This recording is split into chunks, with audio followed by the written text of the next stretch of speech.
Bonjour, nous sommes le 25 novembre 2021 et nous sommes dans notre série qui s'appelle Paul et Stéphanie et mon invité est une fois de plus Stéphanie Kermabon, hypnothérapeute à Vannes et personnellement je suis psychanalyste et nous allons répondre en particulier cette fois-ci à des commentaires, des questions qui nous ont été posées à propos de la vidéo précédente que nous avons consacrée à la souffrance.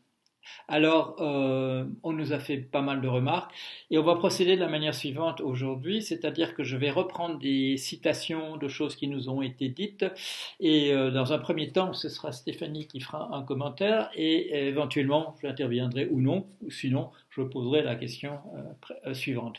Voilà. Alors, première chose qu'on nous demande, est-ce que la représentation et la dénonciation de la souffrance permet de la guérir? Et dans la même ligne, la douleur est inéluctable, mais la question est que fait-on pour que cette douleur ne se transforme pas en souffrance? Alors, bonjour à tous. Donc, du coup, moi, je répondrais que la douleur, du coup, permet de mettre en lumière et du coup, d'avoir une prise de conscience de cette douleur-là, permet tout simplement de passer à l'action. C'est-à-dire de choisir ou non de guérir. Il y a plusieurs choses par rapport à la souffrance. Par expérience, et puis je le vois aussi avec mes patients, du coup, on est dans la souffrance quand on est dans le passé ou dans le futur. Mais quand on est dans le moment présent, on n'est pas dans la souffrance. On va bien, on est plutôt même heureux d'être là. En tout cas, on n'a pas de préoccupation. C'est-à-dire que le futur, c'est les attentes, et le passé, c'est tout ce qu'on a vécu. Donc en fait, je pense que c'est un apprentissage, le moment présent, et ça permet du coup d'aller de l'avant, quoi. Ce serait une réponse à... Tu attires l'attention sur deux types de souffrance. L'une, c'est le ressassement et la rumination pour le passé et l'appréhension pour le futur. Oui, tout à fait. Oui, d'avoir des attentes plombe l'existence, hein, ça c'est sûr. Donc, heureusement qu'on peut avoir des projets, des objectifs, évidemment. Mais l'attente qui est nocive, du coup, n'est pas du tout... génère la souffrance et la douleur. L'appréhension de ce qui va venir et qui peut conduire au blocage. Quand l'appréhension monte trop, à ce moment-là, on se bloque, on se retire. C'est le burn-out, c'est l'urgence qui fait que dans l'entourage, on fait appel à quelqu'un pour essayer de sortir cette personne de l'état de figé dans lequel elle se trouve, parce que l'angoisse du futur ingérable est devenue trop. Tout à fait. Alors, autre remarque qui nous est faite par notre dessinatrice politique qui intervient souvent dans le cadre de nos réflexions. Pour vivre heureux, vivons insouciants. Bon, pour moi, justement, quand on est heureux, on n'est pas insouciant, puisqu'on est conscient du fait qu'on ait choisi de dépasser cette souffrance.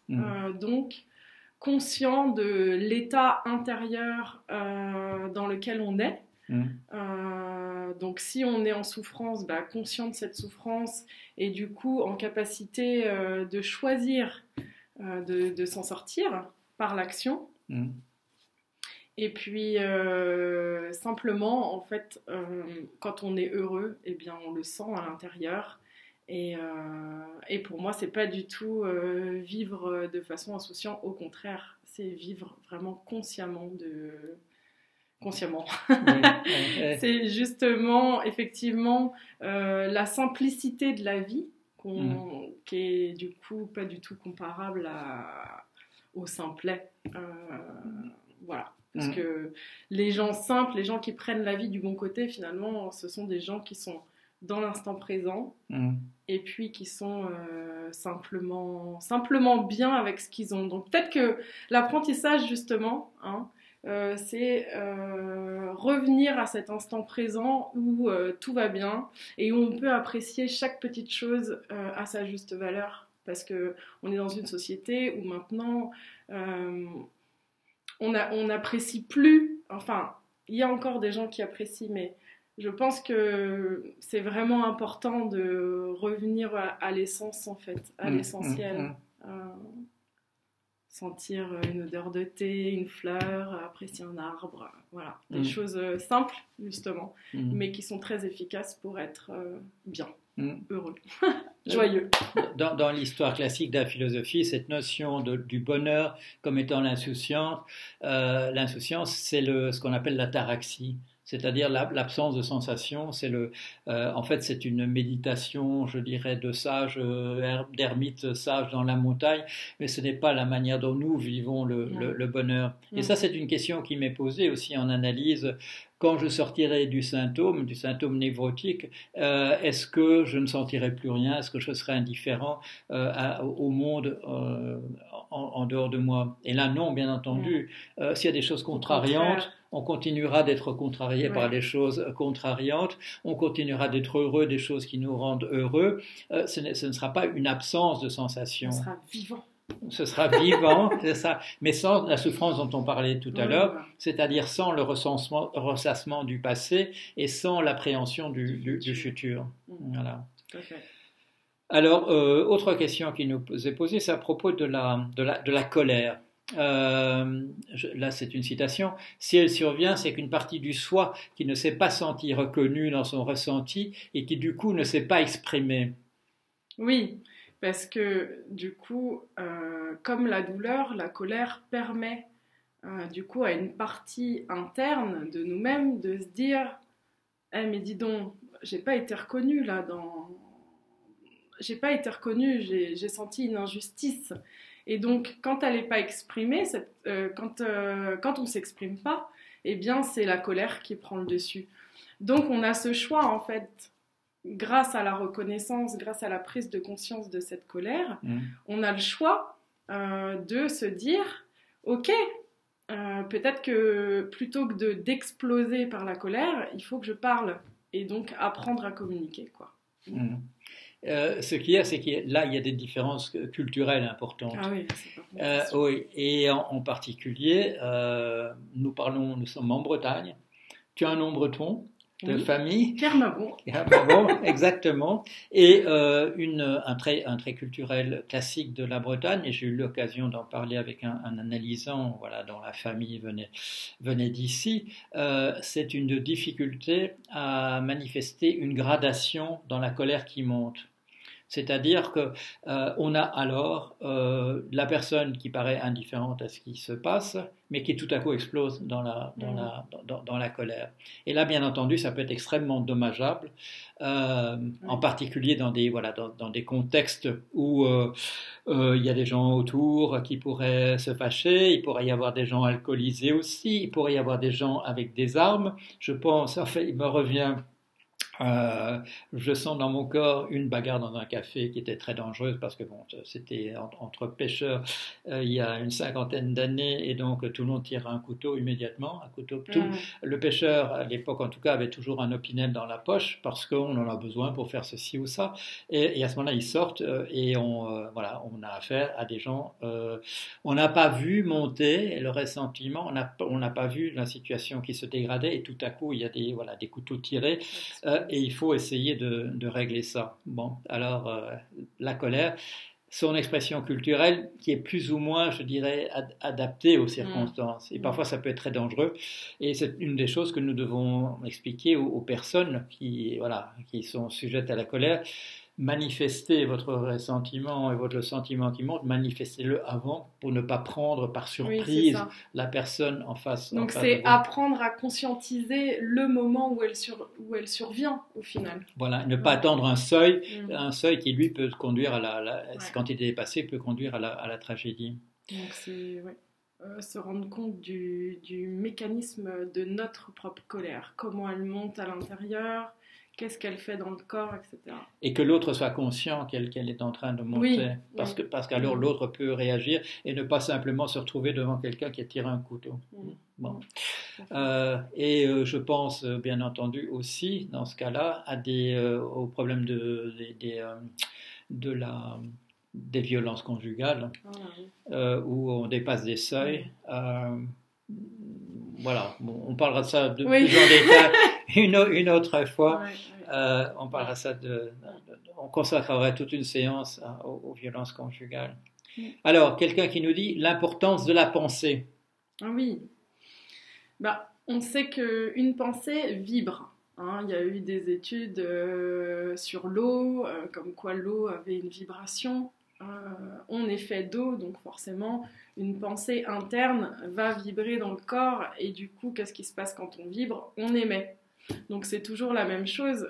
C'est important de conscientiser ses pensées, de se rendre compte de ce qu'on pense de soi. Et du coup...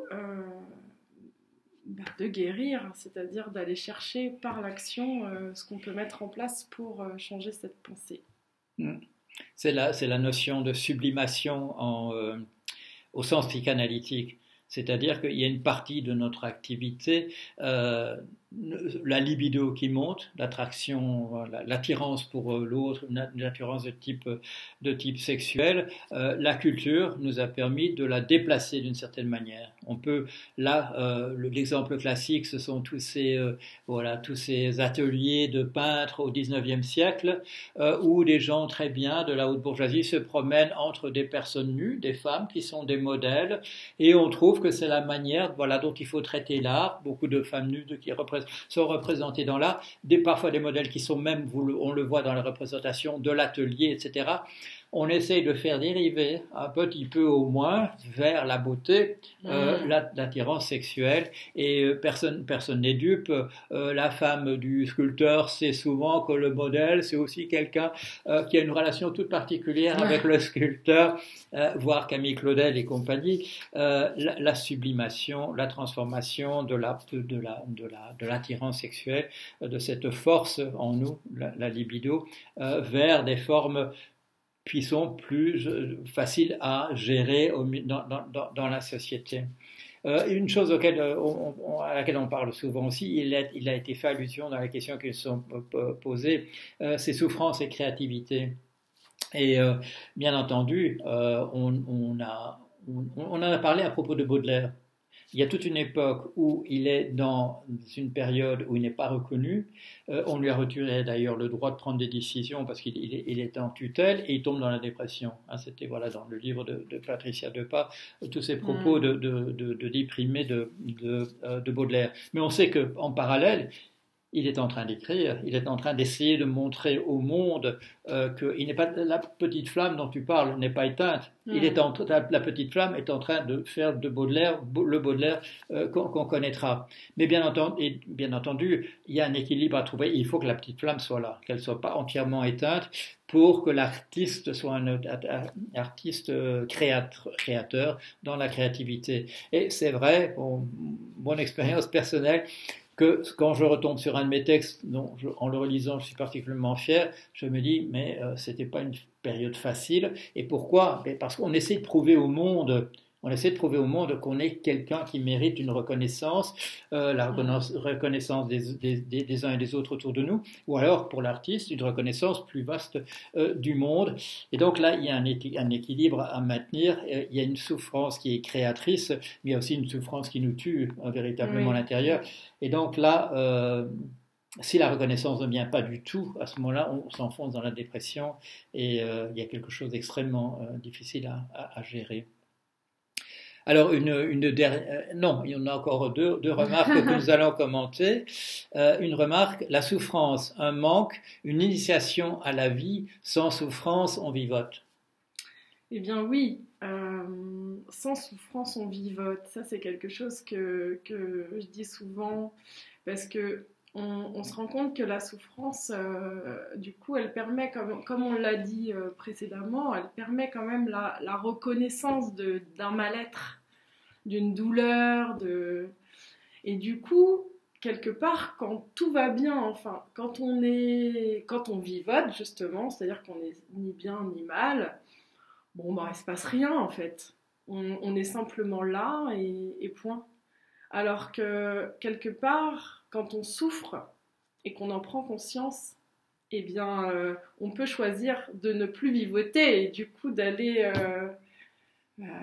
dans la joie et de vivre.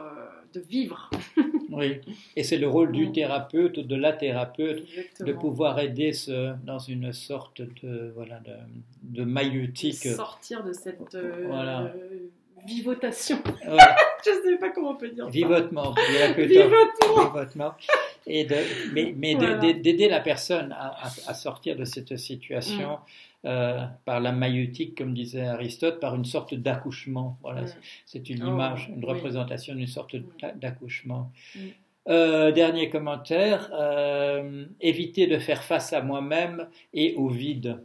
Oui, ça c'est quelque chose qu'on appréhende tous quand on n'est pas bien à l'intérieur, c'est d'aller voir le vide, d'aller voir la partie de soi qui se sent mal. Mais sauf que, par expérience, c'est en allant voir à l'intérieur la partie vide qu'on a les solutions. Puisqu'en fait, toutes nos solutions sont à l'intérieur de nous. Alors évidemment, quand on va aller voir quelqu'un, la personne va venir simplement vous aider à récupérer tout ce que vous avez en vous. Alors des fois, c'est plus ou moins difficile. Mais c'est vrai que ce vide, donc l'écoute vraiment attentive du soi intérieur, enfin, du grand moi, je ne sais pas comment on peut l'exprimer différemment, permet vraiment de savoir, d'avoir les réponses, d'avoir les solutions. Tout est en vous en fait. C'est en vous. Et associé à cette image du vide, il y a l'image d'être creux, voilà, du creux. Cette représentation qu'on peut avoir occasionnellement de soi-même, quand on a les idées noires, qu'on est comme une statue de bronze, mais entièrement creuse, qu'il n'y a plus rien à l'intérieur. Là, oui, c'est la peur aussi qui empêche d'aller voir ce vide. Voilà, c'est pour ça que ça me semble important.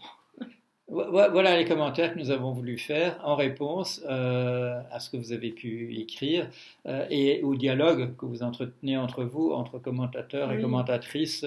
C'est très intéressant à lire. Oui. Et je t'ai surpris de mettre quelques petits pouces à la lecture des commentaires qui nous ont été faits. Parce que nous apprécions aussi, nous, quand on nous dit vous faites un bon boulot, un boulot utile. Voilà, ça nous fait plaisir aussi à nous. Merci. Très bien. Écoute, je crois qu'on a terminé pour aujourd'hui. Et si tout se passe bien, si j'ai le bonheur de vivre, comme on dit en Bretagne, j'ai le bonheur de vivre, on vous retrouve, si nous avons le bonheur de vivre, nous vous retrouvons la semaine prochaine. Voilà, allez, à bientôt. Au revoir, à bientôt.